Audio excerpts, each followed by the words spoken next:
South Florida TV. I'm your host, Camille, and this afternoon I'm coming to you live from Vanguard Theatre, where we'll be looking at Shakespeare's Twelfth Night. I can't wait to meet the cast, learn what this is all about, and to share it with you.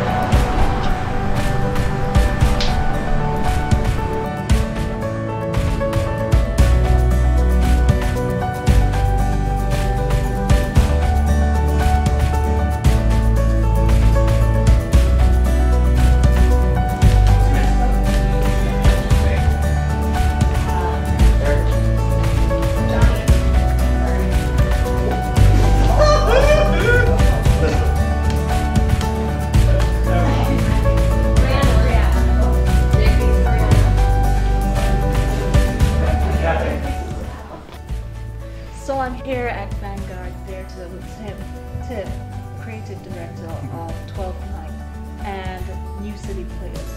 Tell us a little bit about what we can expect and about your cast. Yeah, so Twelfth Night is a Shakespearean comedy, one of his more famous ones. It's a 12-person cast. It's a very funny show, very physically active. It tracks Viola. She's shipwrecked on the magical island of Illyria, and she's separated from her twin brother, and both of them try to get involved in the society. And she falls in love with the Duke. She dresses up as a man, she falls in love with the Duke's in love with another woman, that woman meets Viola dressed as a man, falls in love with her, so we have this love triangle, everyone's chasing each other, a subplot of these crazy clowns playing a prank on one of the Countess's stewards. So it's just a lot of fun, two different stories going on at once. So how did you find the cast? Yeah, so we had auditions back in March, and we're part of South Florida Theater League, which is an organization that all theaters in the area are a part of. We posted auditions on there. We held season auditions. We had about 70 people come out for our season, and they came in, they did monologues, we brought them back for callbacks, they read scenes, we mixed and matched, and the director of the show, Jessica Schulte, just sort of mixed and matched and put them together. So. And how did you find this group? Did they gel together? Oh yeah, so this group is a group of very different people, especially if you get to know them personally. Just people with totally different backgrounds, very diverse group of people, very diverse ages as well. I mean, it goes from, we got a guy in his 70s down to 22-year-olds and everything in between. Wow. And I think we found with creating a sense of play between everyone and sort of leveling the playing field and saying, let's tackle this play together as a team, everyone just loved Shakespeare, loved the play, and said, we're going to serve the play and serve each other. And when you have that servant heart as an actor, as an artist, that's what makes the work better. So. Now bringing this to Florida, especially South Florida, we don't see a lot of this around. So what was the vision then to take this to this area? Sure. So those of us who started New City Players, we love great plays. We love the classics. We love great contemporary dramas and comedies. Our mantra within the company is cool plays only. Oh, okay. So it's plays that we did in college, that we read in college, that we've read since then, that have won Pulitzers and Tony Awards. Okay. And we just love that kind of theater that's really compelling. And what better way to honor the theater than do Shakespeare? I mean, he's the father of modern drama. So it was a risk because it's not done in Florida very often, but I think we found that because of the really physical, engaging, funny nature of the play, we thought we could pull it off, and I think we have. And the Vanguard Theatre, I see that it is very intimate. Yeah. You know, up close and personal. I'm looking forward to interacting and seeing the play itself. Was there a thought then to have that intimacy with this play? Yeah, so this, I mean, at our level, New City Players, one of the things that we value is doing theater in intimate spaces. So that closeness to the audience where it's 50 to 100 seats, you know, somewhere in there, and at certain points an audience member could reach out and touch an actor. Right. That's just nothing like you experience. I mean, a lot of people go to the Broward Center, but there's a distance, there's a safety there. So I think this type of theater takes away the safety, and it helps audiences feel really involved in the story, which we love to do that. So with your ticket prices, are those set prices for any plays that you guys would be doing, or is there a variance? Yeah, so all of our ticket prices, they're tiered. So adult ticket prices for all of our shows are $35. Okay. Seniors, $30. Students are $20. Okay. And then we also have like an industry ticket. So actors in the community, other theater artists, wonderful. they can get like a $15 ticket. And I also heard persons talking about having season passes. Tell me a little bit about that. Yeah, so this is our first year doing a season pass or a season subscription. And the first round of that was $75. So it was like a $40 savings basically. Right. And we've got for our first time doing it, we have about 45 subscribers who came out, people who commit to all 3 of our shows. And that group of people says, you know, we don't care what play you're doing, whether we know it or not, we believe in your mission of staging classic and contemporary theater. So. And if we have then local writers who probably have a play that they want to showcase, they can just contact you guys and you read it? Yeah, so we have one of our projects, New City Projects, is our new play development wing. And so last year we did a stage reading of a new play by a local playwright. It's called Ambry. Hopefully going to stage that full out in the next couple of years. And this year we received submissions for new plays again. So we got about 20 or 22 plays in the spring. And we're filtering, sifting through those, and then we'll do another reading in the fall. And that's where audiences can actually come and critique the play and give feedback to the writer. Right. The writer can go back and make changes. Awesome, awesome. Yeah. Well, I'm looking forward to it. And then we'll talk some more after I do see it. Great, thank you. I'm looking forward to it.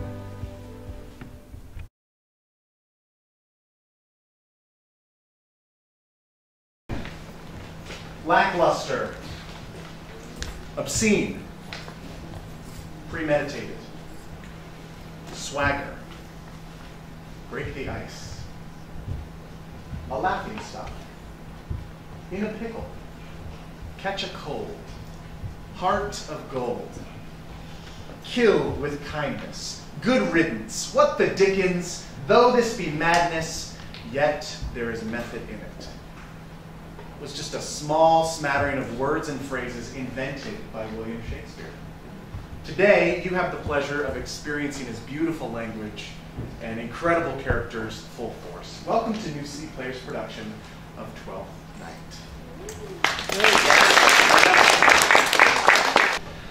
Thank you all so much for being here. Thank you for supporting live theater, taking your Sunday afternoon, where most of us want to be lying around doing nothing, and saying, I'm going to invest in Shakespeare, because that's easy. I also want to thank our sponsors. There's more information about them in our playbill. Their financial support, we could not do what we do without them. So thank you so much to our sponsors, as always, for supporting us. Okay. Finally, it's Sunday, which means after today's performance, we have a talk back. All of the actors are going to come on stage just after bows, and the creative team, and they'll be here to talk to you, to hear from you, to hear about your experience with the play, to answer any questions you may have about the process or the product. So if you'd like to stick around afterwards, we'd love to have you for that, so we can hear from you about what you thought about the performance. That's all I have for you. Thank you so much for being here once again, and please enjoy New City Players' production of William Shakespeare's Twelfth Night.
shapes is fancy that it alone is high fantastical.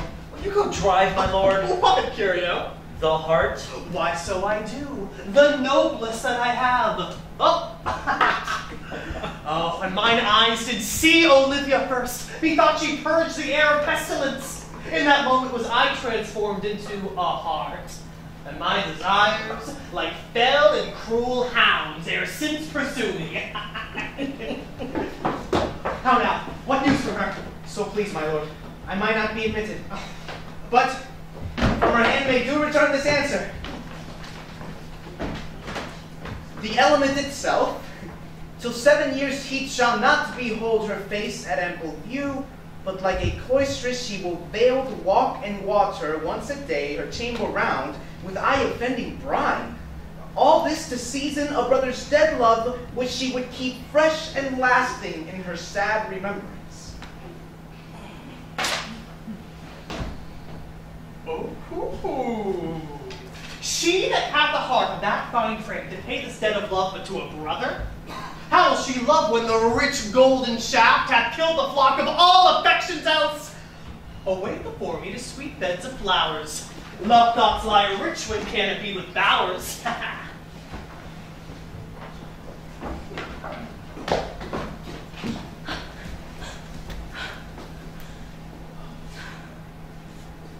What country, friend, is this?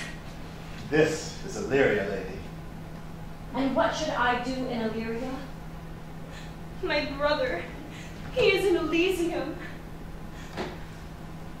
Perchance he is not drowned. What think you, sailor?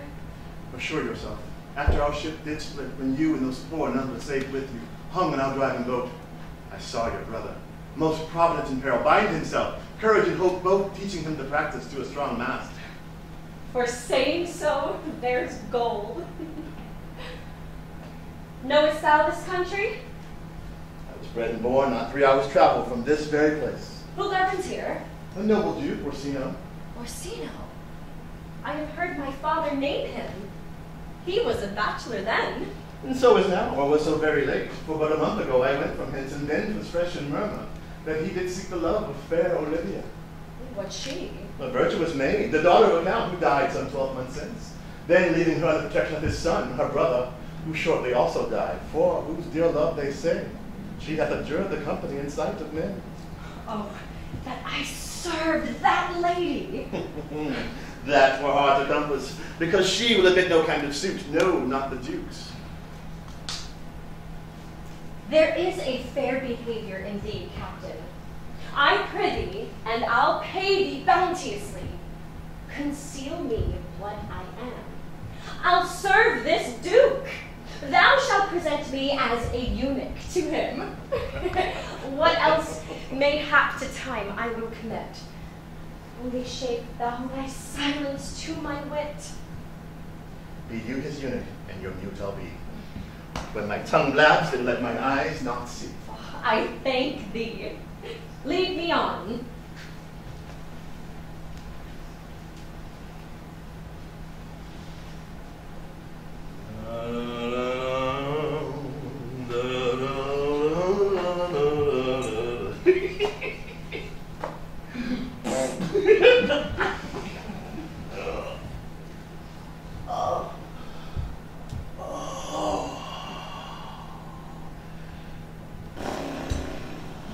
What a plague means my niece to take the death of a brother thus? I'm sure care's an enemy to life. By my troth, Sir Toby, you must come in earlier a nights.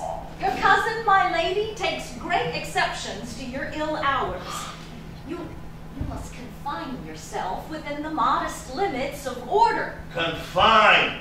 Ha! I'll confine myself no finer than I am. These clothes are good enough to drink in, and so be these boots too, and be they not, let them hang themselves in their own straps. That quaffing and drinking will undo you. I heard my lady talk of it yesterday.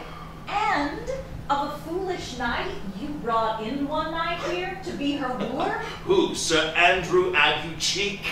Aye, he? Why, he hath 3,000 ducats a year. Aye, but he'll have but a year in all these ducats. He's a very fool and a prodigal. Oh, fine that you say so. He plays the viol de gamboy and speaks 3 or 4 languages, word for word, without book, and hath all the good gifts of nature. He hath indeed almost natural, for besides that he's a fool, he's a great quarreler, and but that he hath the gift of a coward, to allay the gust he hath in quarreling, 'tis not among the prudent, he would quickly have the gift of a grave. Well, by these hands, they are scoundrels and subtractors that say so of them. Who are they? They that add, moreover, he's drunk nightly in your company. With drinking healths to my niece, I'll drink to her as long as there's passage in my throat and drink in Illyria. Ha! Here comes Sir Andrew Agueface. Sir Toby Belch! How now, Sir Toby Belch! Sweet Sir Andrew!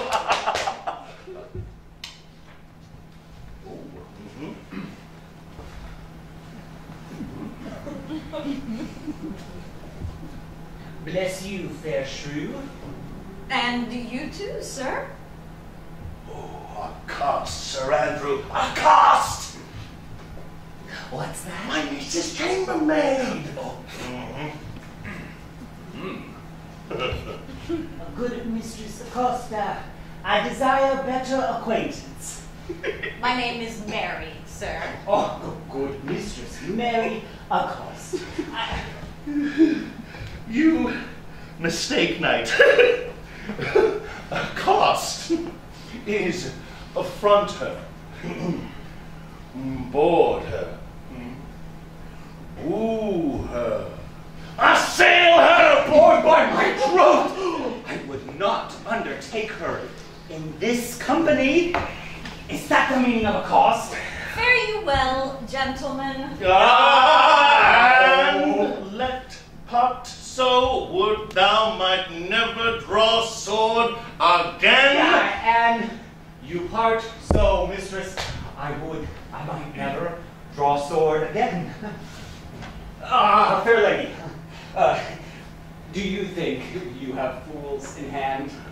Sir, I have not you by the hand. Mary, but you shall have in here's my hand.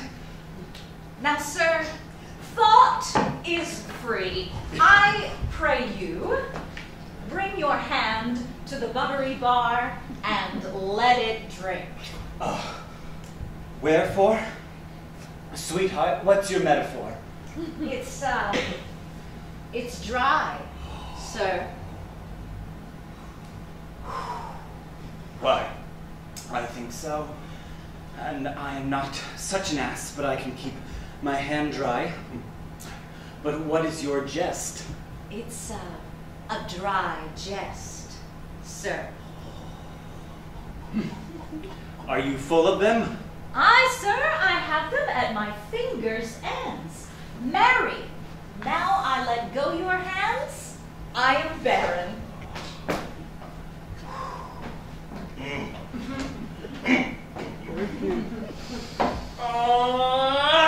Methinks sometimes I have no more wit than a Christian or an ordinary man has. But I am a great eater of beef, and I believe that does harm to my wit. Oh, no question. I'll ride home tomorrow, Sir Toby. Nay! Either tell me where thou hast been, or I will not open my lips so wide as a bristle may enter in way of thy excuse. My lady will hang thee for thy absence. Oh, many a good hanging prevents a bad marriage, and the turning away let summer bear it out. You are resolute then? Not so neither, but I am resolved on 2 points. That if one break, the other will hold, or if both break, your gaskins fall? Oh, ha! Ah, ha, ha! Ah, oh, in good faith, very apt. Will go thy way. If Sir Toby were to leave drinking, thou wert as witty a piece of ease flesh as any in Illyria. Peace, rogue! No more of that! Here comes my lady.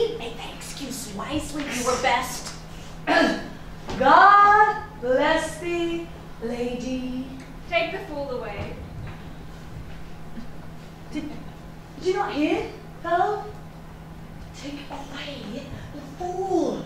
Go to, you're a dry fool. I'll know more of you. The lady bade to take away the fool, therefore I say it again. Take away. Sir, I made him take away you. Good Madonna, give me leave to prove you a fool. Can you do it? Dexterously, good Madonna. Make your proof. I must catechize you for it, Madonna. Good my mouse of virtue, answer me. Well, sir, for want of other idleness, I'll bide your proof. Good Madonna, why mournest thou? Good fool, for my brother's death. Think his soul is in hell, Madonna. I know his soul is in heaven, fool. The more fool, Madonna, to mourn for your brother's soul being in heaven? Oh, take away the fool, gentleman. What think you of this fool, Malvolio? Doth he not mend? Yes, and shall do till the pangs of death shake him. Infirmity that decays the wise doth ever make the better fool. Oh, God, send me, sir, a speedy infirmity for the better increasing your folly. Sir Toby would be sworn that I am no fox, but he will not pass his word for 2 pence that you are no fool. How say you to that, Malvolio? I marvel your ladyship takes delight in such a barren rascal. I saw him put down the other day with an ordinary fool that had no more brain than a stone. Look you now, he's out of his guard already. Unless you laugh and minister occasion to him, he's gagged. I protest, I take these wise men that crow so at these set kind of fools no better than the fools zanies. Oh, you are sick of self-love, Malvolio, and taste with a distempered appetite. Now Mercury and you thee. My face. You're once more here at Orsino's embassy.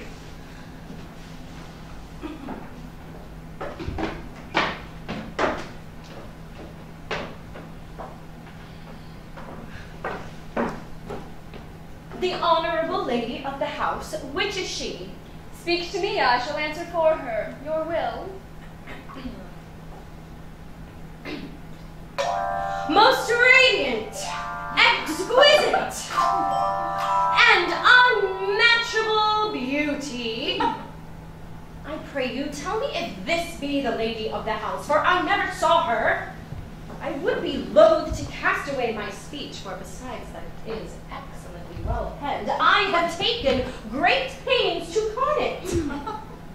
Good beauties, let me sustain no scorn. I am very comfortable, even to the least sinister usage. Whence came you, sir?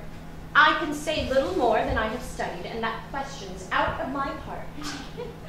I heard you were saucy at my gates, and allowed your approach rather to wonder at you than to hear you. If you be not mad, be gone. If you have reason, be brief. 'Tis not that time of moon with me to make one and so skipping a dialogue. Will you, hoist sail, sir? Here lies your way. No, good swabber. I am to hull here a little longer. Some mollification for your giant, sweet lady? Tell me your mind. I am a messenger. Sure. You have some hideous matter to deliver when the courtesy of it is so fearful. Speak your office. It alone concerns your ear. Yet you began rudely. What are you? What would you? The rudeness that hath appeared in me have I learned from my entertainment. What I am and what I would are as secret as maidenhead. To your ears, divinity. To any others, profanation. Give us the place alone, and you will hear this divinity.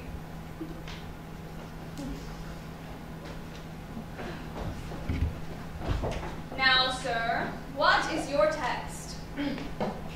Most sweet lady. A comfortable doctrine, and much may be said of it. Where lies your text? In Orsino's bosom. In his bosom. In what chapter of his bosom? To answer by the method, in the first of his heart. I have read it. It is heresy. Have you no more to say? Good madam, let me see your face. Have you any commission from your lord to negotiate with my face? You are now out of your text. But we will draw the curtain and show you the picture. Look you, sir. Such a one I was this present, is not well done. Excellently done, if God did all. 'Tis ingrained, sir. 'Twill endure wind and weather. Lady, you are the cruelest she alive, if you will lead these graces to the grave and leave the world no copy. Oh, I'll not be so hard-hearted. It will be inventoried as item 2 lips in different red, item 2 gray eyes with lids to them, item 1 neck, 1 chin, and so forth. Were you sent hither to praise me? I see what you are. You are too proud. But if you were the devil, you are fair. My lord and master loves you. Oh, such love could be but recompensed, though you were crowned the nonpareil of beauty. How does he love me? With adorations, fertile tears, with groans that thunder love, with sighs of fire. Your lord does know my mind. I cannot love him. He might have took his answer long ago. If I did love you in my master's flame with such a suffering, such a deadly life, in your denial I would find no sense. I would not understand it. Why, what would you? Make me a willow cabin at your gate. Call upon my soul from the house. Write loyal cantons of condemned love and sing them loud, even in the dead of night. Hallow your name to the reverberant hills, and make the babbling gossip of the air cry out,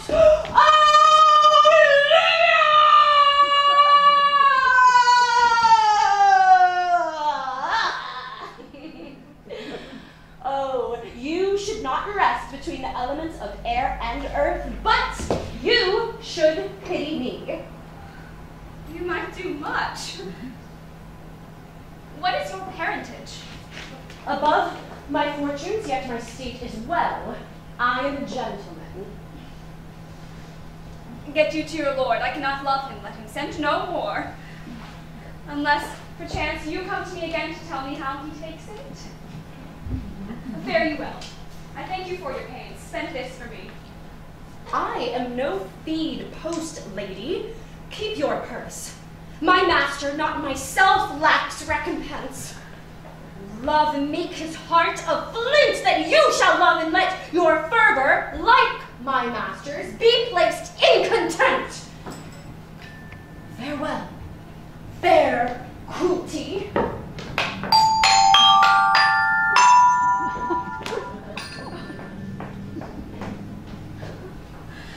What is your parentage? Above my fortunes, yet my state is well. I am a gentleman.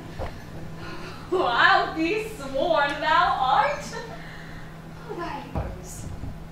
Alas, our frailty is the cause, not we. For such as we are made of, such we be. Oh, how will this badge? My master loves her dearly, and I, poor monster, fond as much on him, and she mistaken seems to dote on me. Oh, what will become of this? As I am man, my state is desperate for my master's love. As I am a woman, now, alas the day, what thriftless sighs shall poor Olivia breathe? O time, thou must untangle this, not I. 'Tis too hard a knot for me to untie.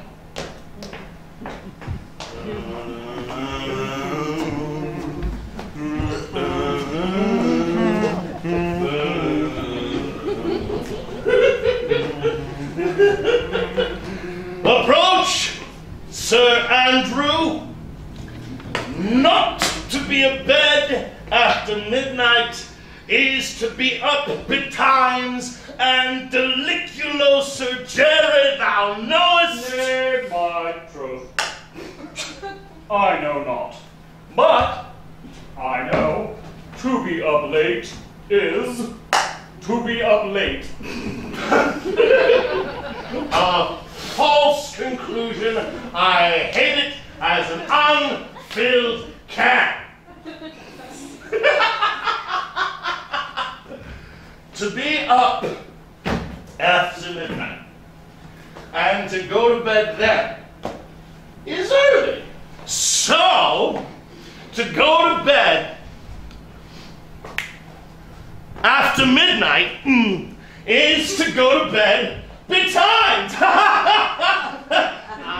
Here comes the fool infant. Now, my heart, did never you see the picture of wintry? Oh, welcome as. Now let's have a catch! By my troth, the fool has an excellent breast. I had rather than 40 shillings. I had such a leg, and so sweet a breath to sing as the fool has. Come on, there's 6 pence for you. Let's have a song. There's a kestrel of me too. If Would one night you have a love song or a song of good life? Oh, a love song. A love song. I care not for the good life.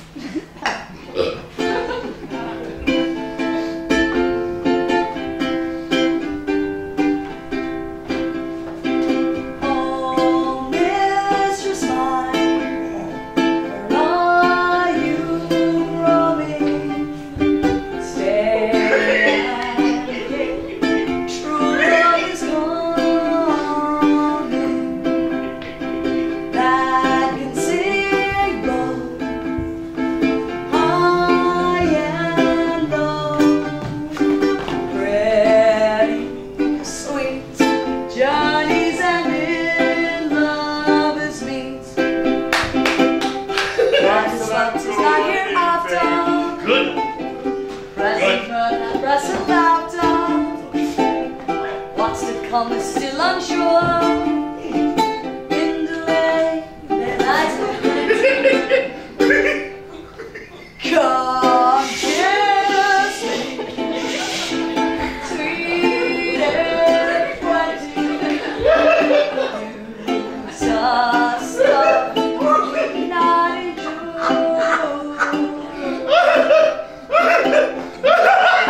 Just love, not in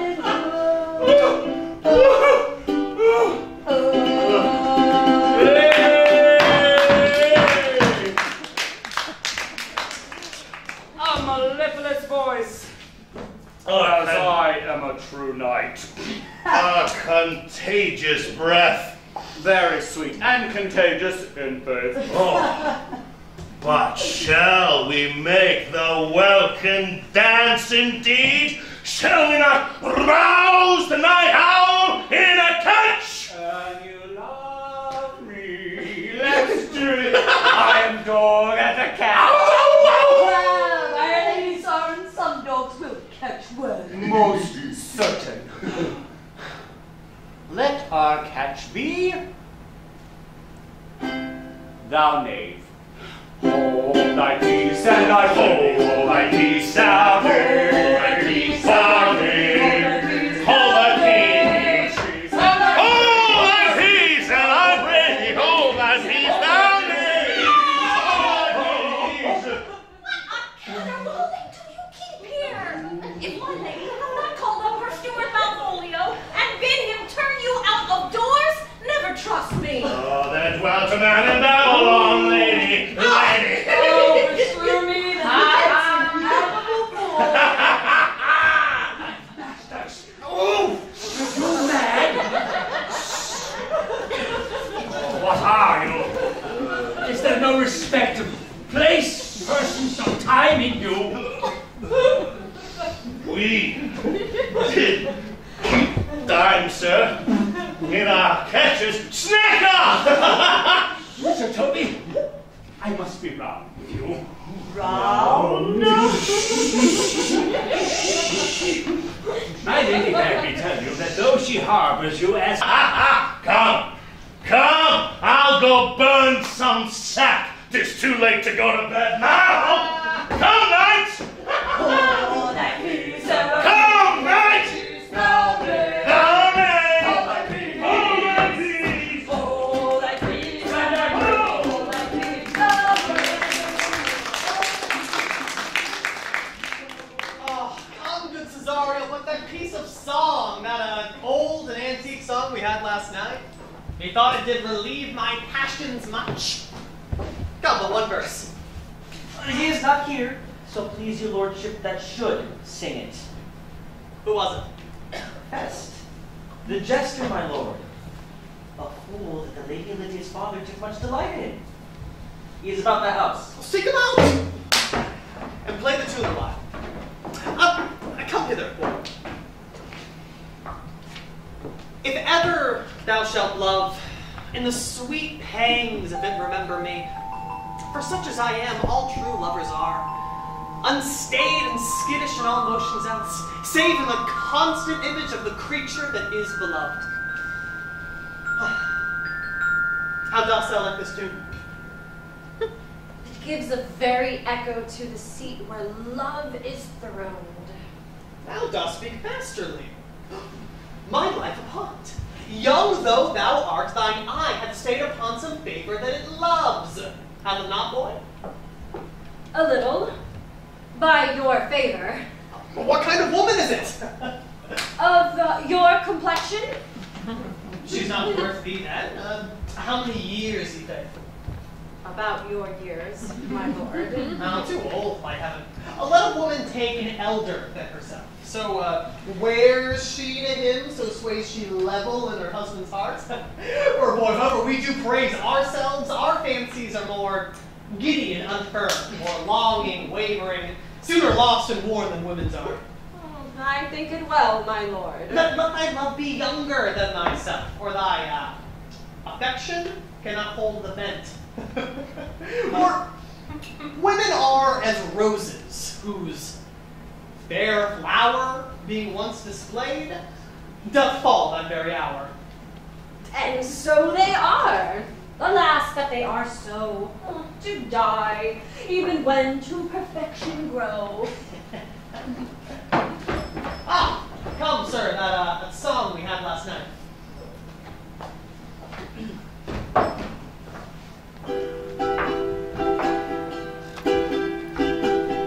Come away, Dad. Inside Cyprus, let me be laid. Fly away, bride. I am slain by a fair cruel maid. My shroud of white stuck all with you. Oh, prepare it. My pot of death, no one so true. Did cherish. Not a flower on my black coffin. Not a friend. Grieve my poor corpse. Thousand sighs to say, lay me aware. My sad true lover never find my grave. To weep there. To weep there. To weep there. Cesario, once more get ye to yon same sovereign cruelty. Tell her, my love, more noble than the world prizes not quantity of dirty lands, the part that fortune hath bestowed upon her. Tell her I hold as giddily as fortune. But 'tis that miracle, and queen of gems that nature pranks her in, attracts my soul. But if she cannot love you, sir, Well, I cannot be so answered. sooth, but you must.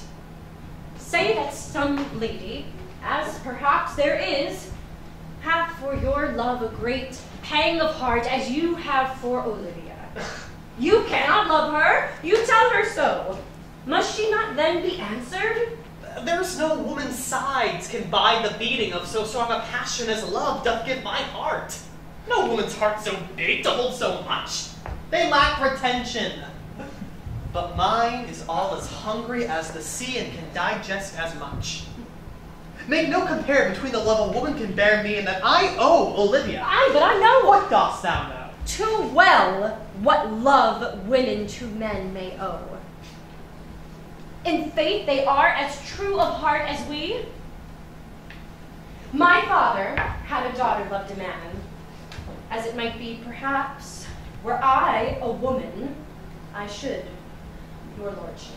And what's her history? A blank, my lord. She never told her love, but let concealment, like a worm in the bud, feed on her damask cheek. She pined and thought, and with a green and yellow melancholy, she sat, like patience on a monument, smiling at grief. Was not this love indeed?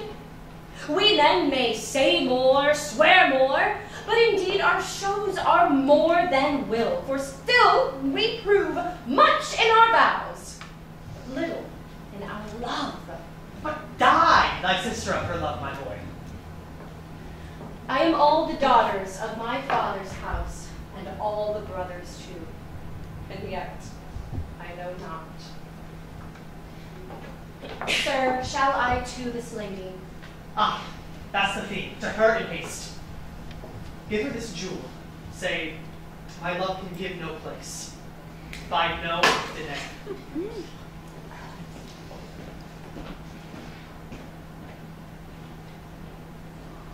Come my way, Signor Fabian.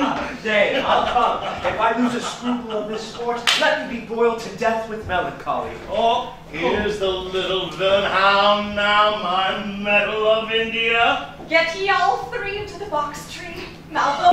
I serve her. She is my lady. There is no obstruction in this. This is evident to any formal capacity. And the end. What should that alphabetical position portend? Oh, if I could make that resemble something in me. Softly. M-O-A-I.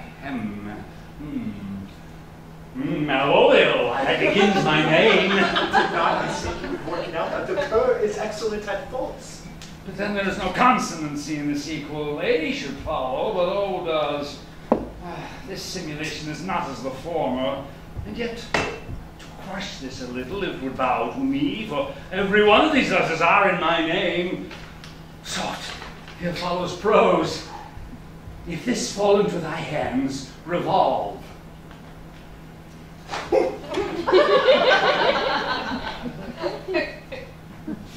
In my stars I am above thee, but be not afraid of greatness. Some are born great, some achieve greatness, and some have greatness thrust upon them.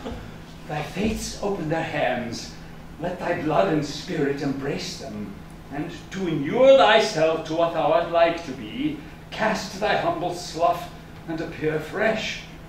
Be opposite with a kinsman, surly with servants. Let thy tongue tang arguments of state. Put thyself into the trick of singularity. She thus advises thee that sighs for thee. Remember who commended thy yellow stockings and wished to see thee ever cross-gartered. I say remember. Go to, thou art made, if thou desirest to be so. If not, let me see thee a steward still, the fellow of servants, and not worthy to touch fortune's fingers. Farewell, she that would alter services with thee, the fortunate unhappy. Daylight and champagne discovers not more. This is open. I will be proud. I will read politic authors. I will baffle Sir Toby. I will wash off gross acquaintance. I will be point of ice the very man. I do not now fool myself to let imagination jade me, for every reason excites to this, that my lady loves me. She She did commend my yellow stockings of late. She did praise my leg being cross-gartered. And in this she manifests herself to my love. And the kind of injunction drives me to these habits of her liking. Oh, I thank my stars, I am happy. I will be strange, stout, in yellow stockings and cross-gartered, even with the swiftness of putting on. Jove and my stars be praised. Here is yet a postscript. Thou canst not choose, but know who I am. If thou entertainst my love, let it appear in thy smiling. Thy smiles become thee well. Therefore in my presence still smile. Dear my sweet, I prithee. Jove, I thank thee. I will smile. I will do everything that thou wilt have me.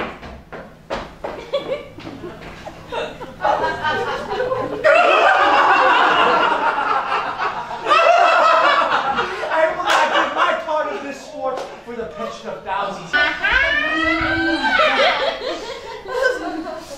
Do it, quickly. I'll call Sir Toby the whilst. I'll put it on, and I will dissemble myself in it. Oh, I would I were the first that ever dissemble in such a gown. I'm not tall enough to become the function well, nor lean enough to be thought a good student, but to be said, an honest man and a good housekeeper goes as fairly as to say a careful man and a great scholar. The competitors enter. Jove bless thee, Master Parson! Modesty, Sir Toby.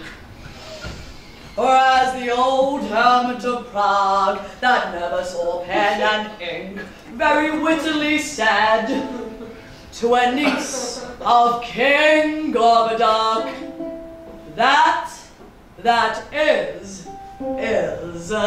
So, I, being Master Parson, am Master Parson. For what is that but that, and is but is? To him, Sir Topus.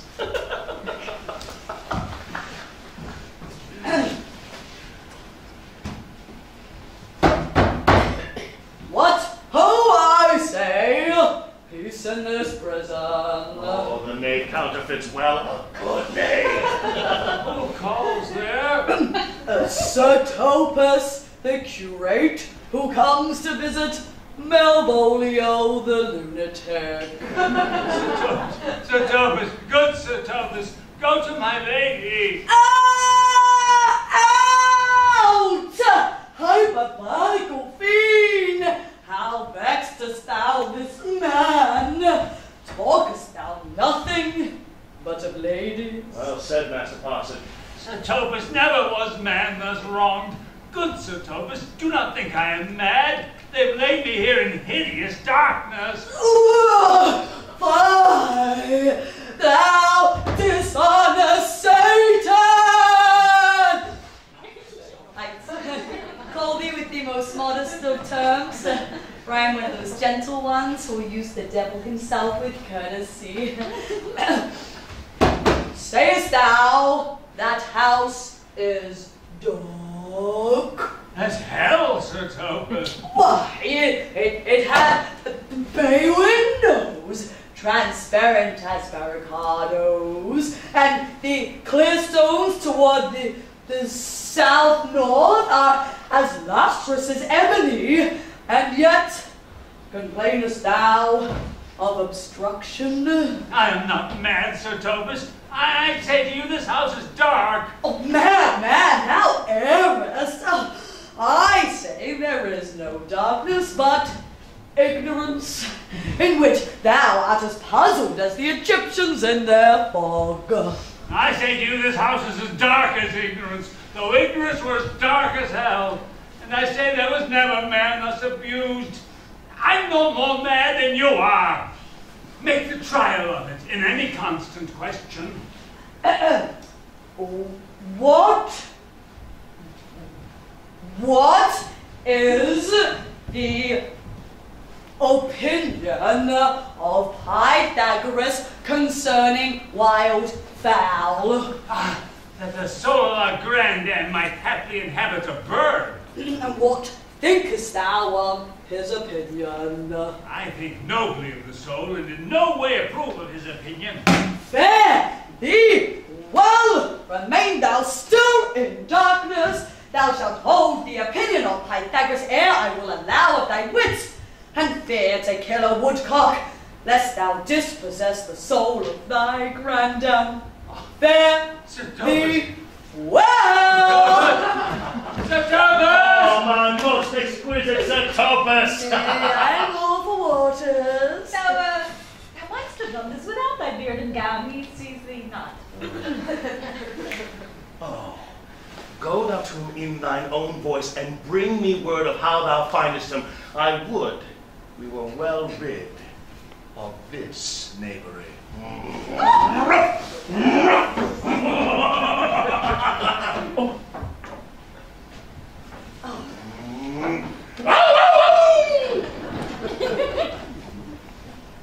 Hey Robin, Jolly Robin, tell me how thy lady does.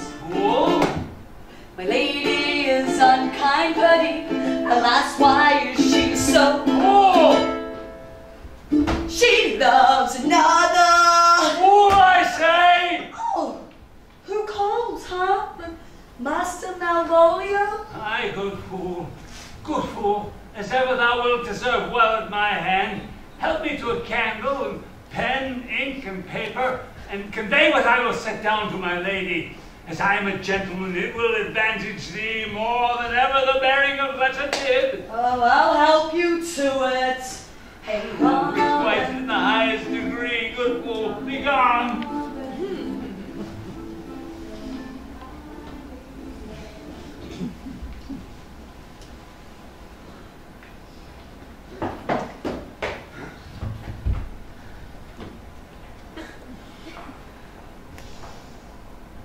This is the air. That is the glorious sun. This pearl she gave me, I do feel it and see it. And though 'tis wonder that enwraps me thus, it is not madness. Where is Antonio then? I could not find him at the Elephant. Yet there he was, and there I heard that he did range the town to seek me out. His counsel now I do me golden service. For though my soul disputes well with my sense, that this may be some error, but no madness, yet doth this accident and flood of fortune so far exceed all instance, all discourse, that I am ready to distrust mine eye. For my true place in your favor. Live you the marble-breasted tyrant still, huh? But this, your minion, whom I know you love, and by heaven I swear I tender dearly, him will I tear out of that cruel eye, where is its crown and his master's spite. Come, boy, with me. My thoughts are ripe in mischief. I'll sacrifice the lamb that I do love to spite a raven tart within a dove. And I must so come apt and willingly to do you rest. 1,000 deaths would die. Where goes Dario? After him, I love more than I love these eyes, more than my life, more by all more than ever I shall love wife. I, me, detested. How am I beguiled? Who does beguile you? Who does do you wrong? Hast thou forgot thyself? Is it so long? Call forth the Holy Father. Come away. Whither, my lord? Cesario, husband, stay. Aye, a husband, can he that deny? Her husband, Sarah? No, my lord, not I. Fear not, Cesario. Me, thou knowest thou art, and then thou art as great as that thou fearest.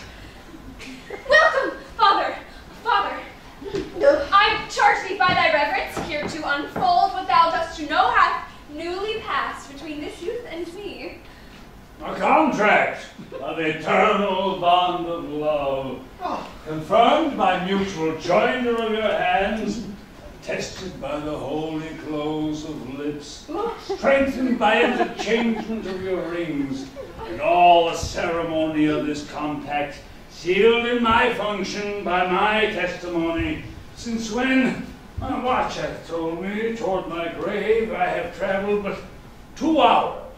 Oh, thou dissembling cub. Farewell, and take her, but direct thy feet where thou and I henceforth may never meet. No, my lord, I do protest. Oh, do not swear. Hold little faith, though thou hast too much fear. Oh, for the love of God! A surgeon! Send one presently to Sir Toby. Oh, what's the matter? Oh, he has broke my head across, and has given Sir Toby a bloody coxcomb too. Who has done this, Sir Andrew? The Count's gentleman. One, Cesario. We took him for a coward, but he's the very devil incarnate. What, my gentleman Cesario? Oh, it's lifelings, here he is! You broke my head for nothing! And that I did. I was set on to do it by Sir Toby. Why? Ow, ow, ow, ow, ow, ow, ow, ow. Here comes Sir Toby halting. You shall hear more. Ow! How now, gentlemen, how is you?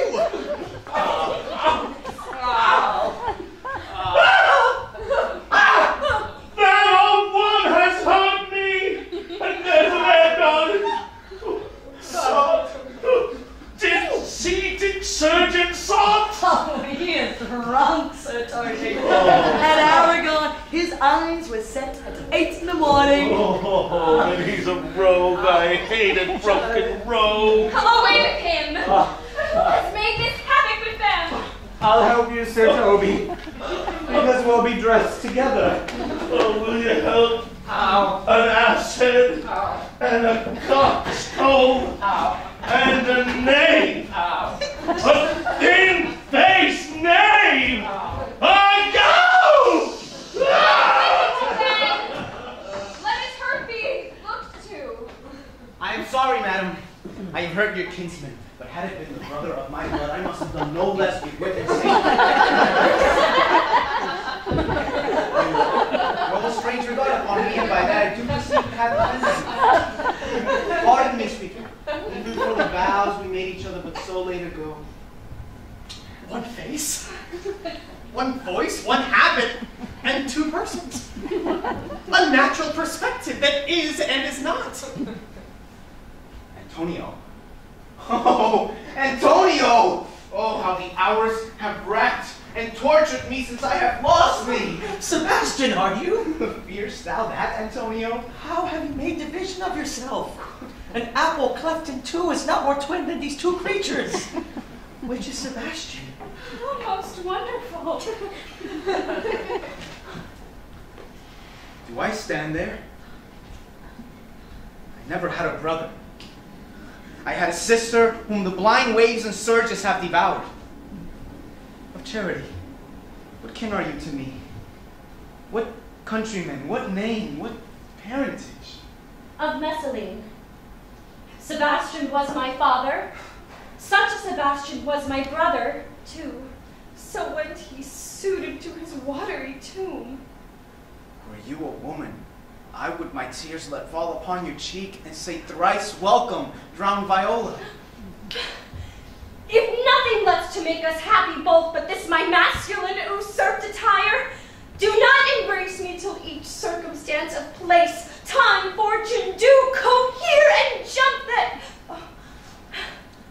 I am Viola! Oh, so be it. Lady, you have been mistaken. But nature devised you would have been contracted to a maid. Nor are you there, and by my life deceived, you are betrothed both to a maid and a man. Be not amazed, right noble is his blood. If this be so, as yet the glass seems true, I shall have share in this most happy wreck. Boy, Thou hast said to me 1,000 times, thou never shouldst love woman like to me. And all those sayings will I overswear, and all those swearings keep as true in soul as doth that o'er the continent the fire that severs day from night.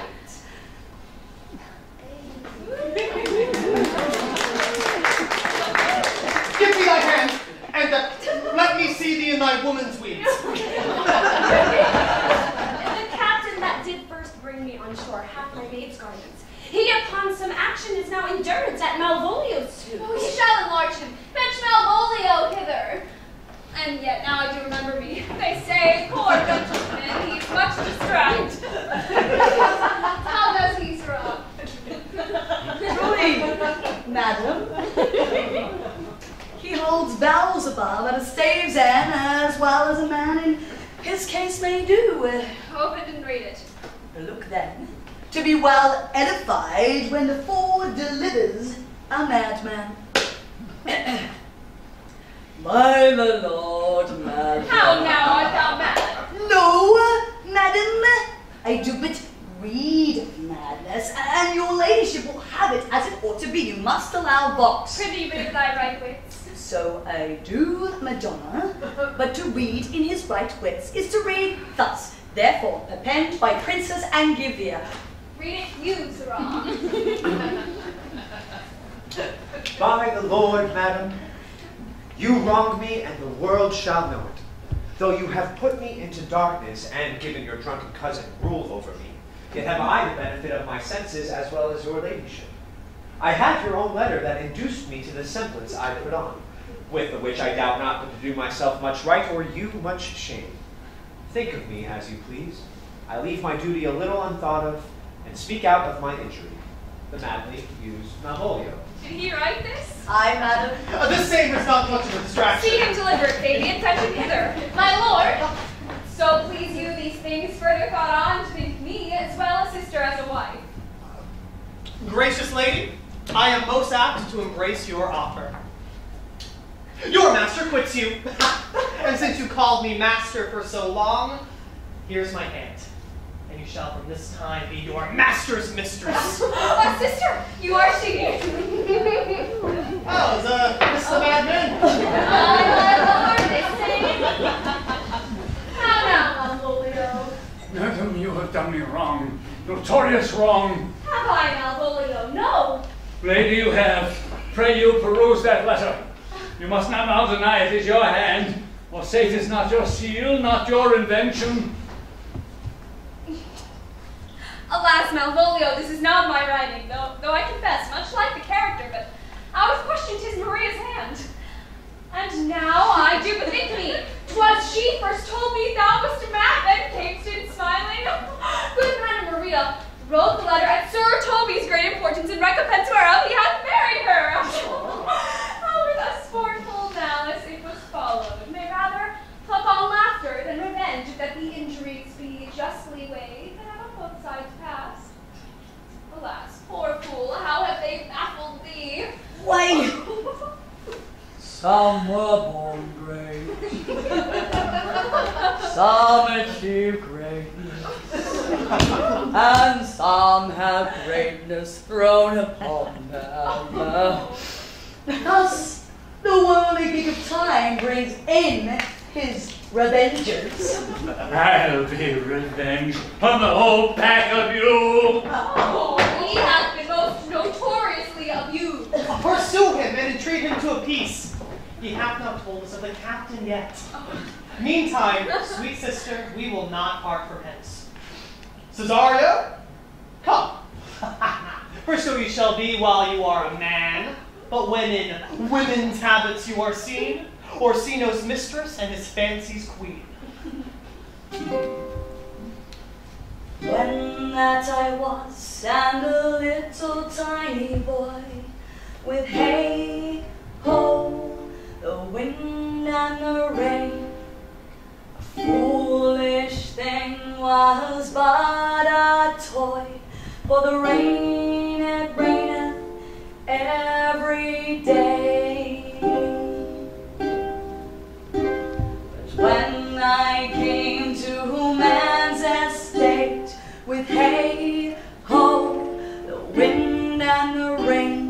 'Gainst knaves and fools men shut their gates, for the rain it raineth every day. But when they came at last to like, hey ho, the wind and the rain, but swaggering I have it back with the rain it raineth every day. When they came I do my dance, hey ho, the wind and the rain, but my people had pumpkin heads, the rain it raineth every day. When they came at last to like, hey ho, the wind and the rain, swaggering I have it back, the rain it raineth every day. 5, 6, 7, 8.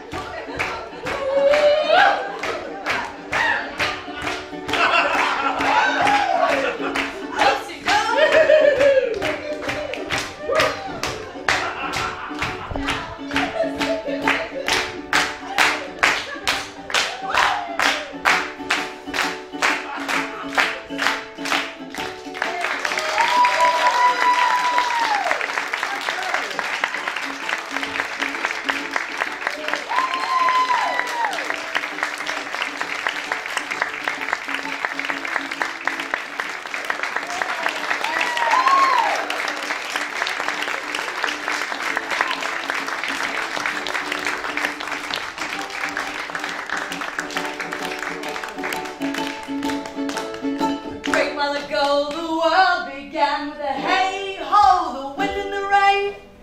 That's all one, our play is done, and we'll strive to please you every day.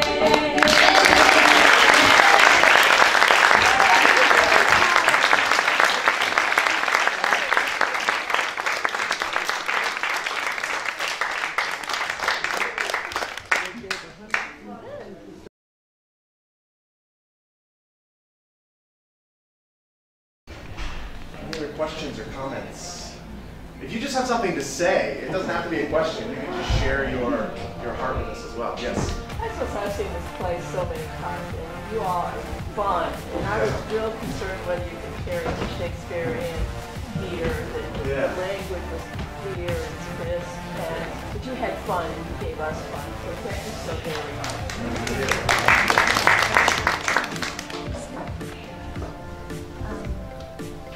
This is, to be honest, one of my least favorite Shakespeare. Yeah, I know. I love Shakespeare, but this is one of my least favorites, and you guys made me enjoy it. I was watching, and I was like, yay! And also, like, Bree, I know, like, a bunch of Ernesto and Robert, I know these people, and I saw them, and I'm like, yes! Do it! Slay! I'm so proud of them. Yeah, we love having friends in the audience. Thanks for coming. I can prompt the cast if you want. Just so you can get what was the question last time? How we Yeah, so, well, why don't you all, someone, we all were alive. Someone talk about the process, the director, and how this sense of play, the sense of ensemble, what did that come together?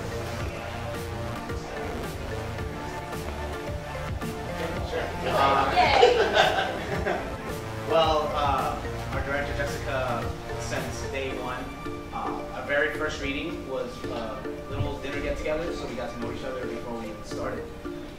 And then before each rehearsal, she would have us do warm-ups in which we would connect with each other, talk about our days with our bodies, and just do these exercises that really help us focus on each other and the way that we work together. And I feel like it really helped us on the stage to work together. Pretty much be each other's being ahead of each other.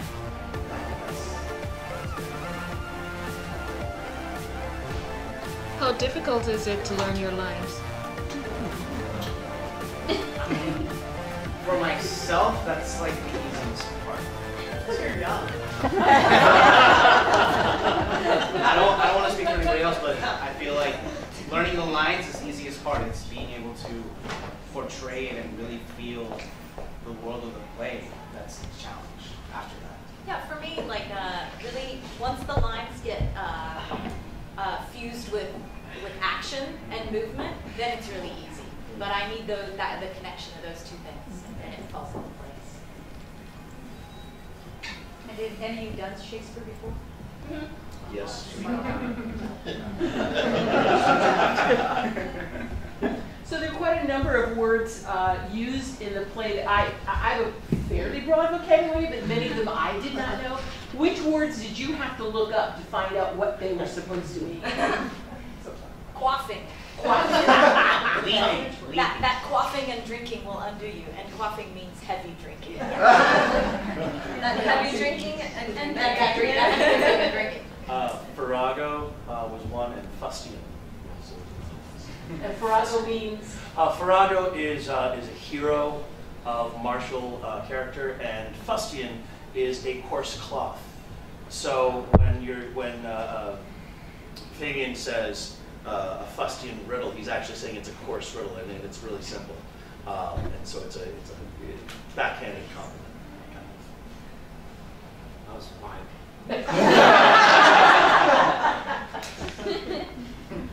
There's also a sense of common words. Maria says a line, I know my physic, I'll work with him. And it's we read a word and our contextualization knows what it means, or thinks we know what it means. But when she looked it up in Shakespearean reference, the context is different. And so it's like there's this, it's not to us, we shouldn't assume, and context is everything, especially when trying to read Shakespeare, and then how to portray it. Champagne was a word I had no one ever uses. It's spelled C-H-A-M-P-A-I-N, and it means not champagne, but it means just an open plain where you can see for miles. Mine was leafy. I think that was the biggest one that threw me off. It's spelled L-E-T-H-E, and it means, it's like a oblivion, almost, like a concealment. So let fancy still my sense and lead thee sleep. So let love keep me in this sleep that I seem to find myself. Yeah. What are your favorite Shakespearean, not roles or plays, or both? Like the role in this one. Iago. That's the dream. Mine is definitely Posthumus and Cymbeline is my favorite place or play. This one. I like them all. I like this one. And I like Othello a lot. That's another one. But the Othello. With yeah, you know. For those scenes, like, did you have to do any extra, like, warm-ups or preparations to get? Because you guys are just like snapping back and forth. Like, there was no hesitation. You guys knew exactly what was going on. It was awesome, and it looked so natural and real, and I loved watching it. But did you guys have to do any other, like, any exercises with each other to help you get that rapport going on? Which scenes? Sorry, I'm not being very clear. Like the fight scene. Yeah, your scene. I apologize. I don't ask to criticize. I asked if you're differentiating between the fight scenes or just a funny scene. That, I guess, was the. Okay, what I mean is a scene that you're in. So any of the scenes that you're in, because you and I'm sorry that I don't know your name. I apologize, but you and I know Brianna, her name, Brianna as well, and Mary. Your guys' scenes, especially, you guys just like bounce and Fabian, yes. You guys just bounce off each other so well that it just seems like you guys did a lot of extra work with each other. Well, we all do warm-ups together every day. Oh yeah. To get us in tune with each other and responding to each other. We play games where we have to pay attention to each other. Yeah. And count. A couple of those games are specifically like designed to help us pick up cues really fast, to pay attention to where everyone is and what everyone's doing, and what their body is saying, what their voice is saying. So I think those habits that we've established in every single rehearsal, we've begun that way, has helped us to kind of like fuse as an ensemble and make those quick scenes really effective. I think also those scenes, like the more playful ones, really came to life more in the space. So we practiced in a room and we had everything taped out, but our friend Brian over there, he set out to make this a playground for us. So when we actually got into the space and had these levels and sand and boats and things to play with, I think, for me at least, that's when I got to play a little bit more with not only each other, but with the space. And I think that really brought the scene to life, each of those scenes to life with the fellow cast members. And then during our warm-ups and everything, we sometimes do games that were purposely designed for us to like check our silliness, like any sort of cool factor or anything. Like you just leave that at the door, and like we just kind of try to get into it and be as silly as possible. And from that, it evolves. And also to give credit to our director Jessica. I'm not a director, and so for her to have some amount of premonition and foresight in casting and plucking us out of auditions and saying, I really think these 4 or 5 very unique people, very unique actors bring something, and I see and hope that they will click. And through the rehearsals and through the games and through the play, according to what you're saying, I think that came out true. Yeah, I would absolutely agree with you.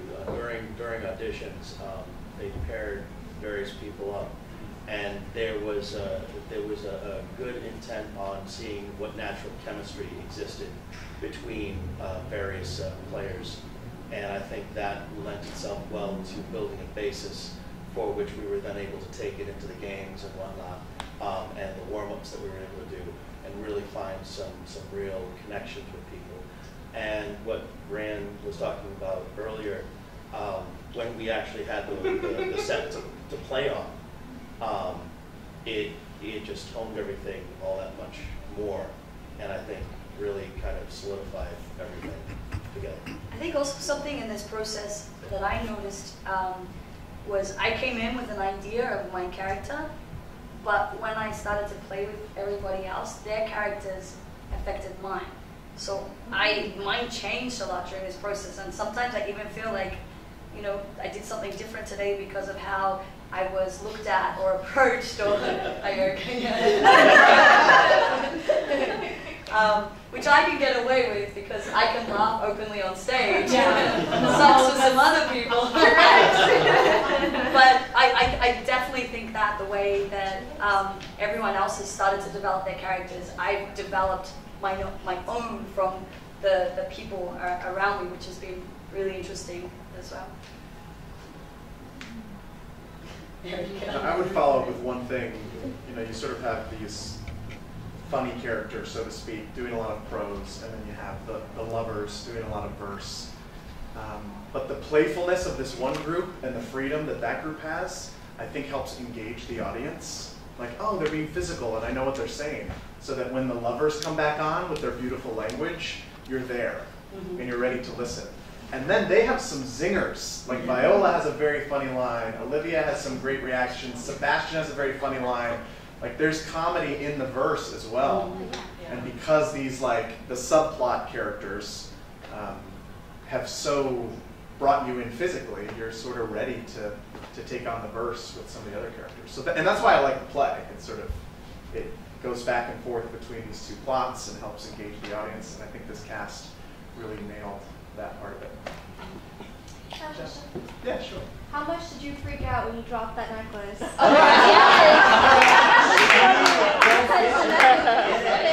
part of Robert. Well, I was hoping no one had noticed. We noticed. Well, you know what?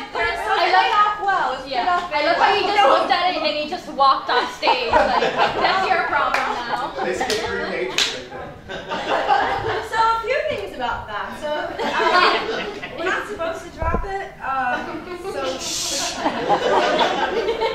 We didn't notice. Just by the way, I'm just telling you, we didn't notice. No, I decided. Thanks, honey. But the good thing is, never need it again. Yeah. So that was Yeah. the good thing. So I just told you it's a great. And now we have until next Thursday to disassemble I the set. Go in from underneath. I can't get another You're gonna have to. You know, there are some things you can justify on stage, and sometimes you just have to exit.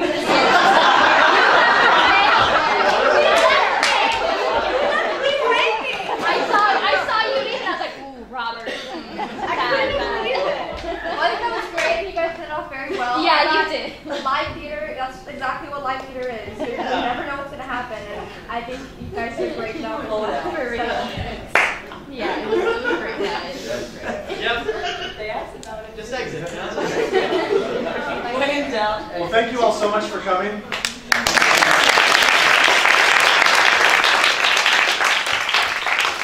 Tell your friends, we have one more weekend, one more shows, so. Or come again. Or come again. Sit somewhere different.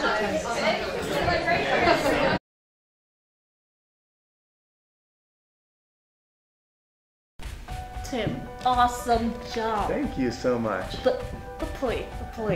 I mean, I can't say that I've been to a lot of Shakespeare plays.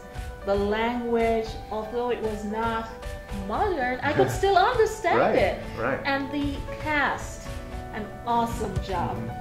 You guys did an awesome job. Thank you. It was so funny. Yeah, it's a very funny play. I mean, Shakespeare he's very funny. Yeah. He's very funny. And I liked the intimacy because, like you said, the audience could connect. And we saw where afterwards you had the cast interacting with them, having the audience ask them questions. I think that is so unique. Yeah. I mean, a lot of theaters incorporate talkbacks into their work. We do it once a weekend, and that allows the audience to be even more involved and ask questions and say how they felt and get a further connection with the artists who made it happen. So it's part of our educational aspect of what we do. And the cast seemed really to be in tune with each other. Absolutely. They feed off each other, and that was evident in their acting. Yeah. And I know lines are difficult, especially Shakespeare. Right.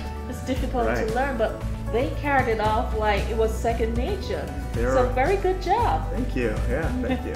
And now I know that this is coming to a close, a wrap up. Next week is your last. It is. We got 4 more shows next weekend. And then after that, then you said you were going to be doing another one. Yeah, so we're doing another play here. It's called True West. It's a little grittier, more for an adult audience. Okay. It's about 2 brothers, runs August 10th to the 27th. Really great play, really intense play.